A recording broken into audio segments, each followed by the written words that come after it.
நிறைய பேருக்கு iPhone favourite போனா கூட இருக்கலாம்.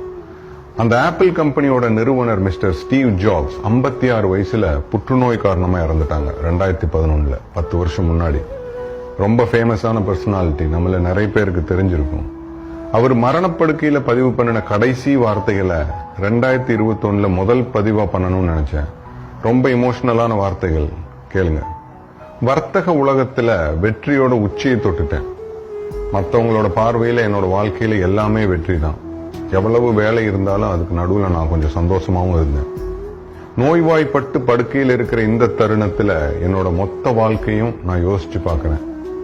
நான் பெருமையா நினைச்ச எனக்கு கிடைச்ச அங்கீகாரங்கள், நான் தேடி தேடி சேர்த்த சொத்துக்கள், இதெல்லாமே வரப்போற மரணத்துக்கு முன்னாடி ரொம்ப அர்த்தமற்றதா உணர்றேன்.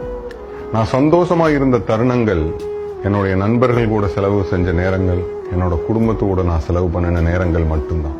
அந்த நினைவுகள் தான் எனக்கு ரொம்ப சந்தோஷத்தை கொடுக்குது. நம்ம கிட்ட இருக்கிற கார் ஓட்டுறதுக்கு நல்ல ஒரு ஓட்டுநரை பார்த்து அப்பாயிண்ட் பண்ணலாம். நம்ம கிட்ட இருக்கிற பணத்தை பெருக்கிறதுக்கு நல்ல ஒரு புத்திசாலியை பார்த்து அவங்களே அப்பாயிண்ட் பண்ணலாம். ஆனா நமக்கு நிகழ இருக்கிற மரணத்தை டீல் பண்றதுக்கு வேற யாரையும் அப்பாயிண்ட் பண்ண முடியாது. நம்ம தான் அதை ஃபேஸ் பண்ணி ஆகணும். வாழ்க்கையில எது தொலைஞ்சாலும் திருப்பி கிடைச்சிரும், இல்லாட்டி நம்ம வாங்கிடலாம். ஆனா நம்மளுடைய நல்ல நேரங்கள் போச்சுன்னா கிடைக்கவே கிடைக்காது. ஆபரேஷன் தியேட்டருக்குள்ள நம்மளை கொண்டு போகும்போது தான் நமக்கு புரியும் ஆரோக்கியமான வாழ்வுங்கிற புஸ்தகத்தை நாம இன்னும் முழுசா படிக்கல அப்படின்னு. வாழ்க்கையில நம்ம எந்த கட்டத்தில் இருந்தாலும் சரி, ஆரோக்கியத்தை பத்தி உணரக்கூடிய நேரம் வரும். குடும்பத்தை பொக்கிஷம் மாதிரி பார்த்துக்கணும். மனைவிய அதுக்கும் மேல நல்லபடியா நடத்தணும். நம்ம நண்பர்களை, நம்ம கூட பழகிற உறவுகள் கூட மனசார பழகணும். எல்லாத்துக்கும் மேல நம்ம உடம்ப நல்லபடியா கவனிச்சுக்கணும். வயசாகும் போது இதெல்லாம் எவ்வளவு முக்கியம் அப்படின்னு புரிய வரும். எவ்வளவுதான் பொருள் சேர்த்தினாலும் அடிமனசுல இருந்து அது சந்தோஷத்தை கொடுக்காது. நாம குடும்பத்தோட செலவு செஞ்ச நேரங்கள், நாம நண்பர்களோட இருந்த தருணங்கள், இதனோட நினைவுகள் தான் மனசார சந்தோஷத்தை கொடுக்கும். வாழ்க்கையில மறுக்க முடியாத சில பாயிண்ட்ஸ், நம்ம குழந்தைகளுக்கு அதிகமா பணம் சேர்க்கறதுக்கு சொல்லி கொடுக்கறத விட இருக்கிறத வச்சு எப்படி சந்தோஷமா இருக்கணும்னு சொல்லி கொடுக்கணும். ஏன்னா வாழ்க்கையில சந்தோஷங்கிறது தான் ரொம்ப முக்கியம். மனுஷனா இருக்கிறதுக்கும் மனுஷத்தன்மையோடு இருக்கிறதுக்கும் ரொம்ப பெரிய வித்தியாசம் இருக்கு. ரொம்ப சில பேருக்கு தான் அது புரியும்.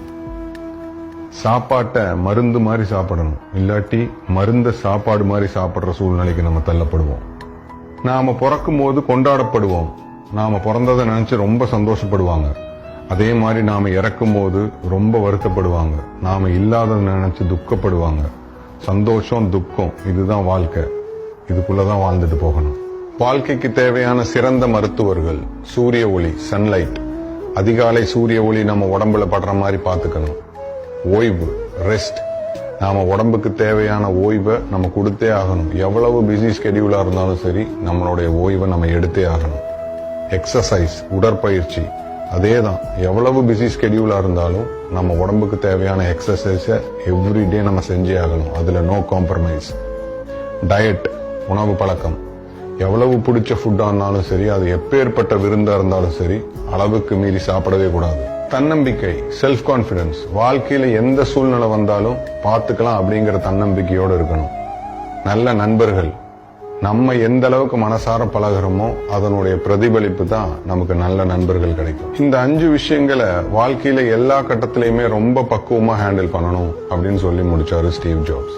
இவரோட கடைசி வார்த்தையிலிருந்து நமக்கு கிடைக்கக்கூடிய மாரல், எவ்வளவு பிஸி ஸ்கெடியூலா இருந்தாலும் நாம குடும்பத்து கூட நேரம் செலவு பண்ணணும். நாம நண்பர்கள் கூட நேரம் செலவு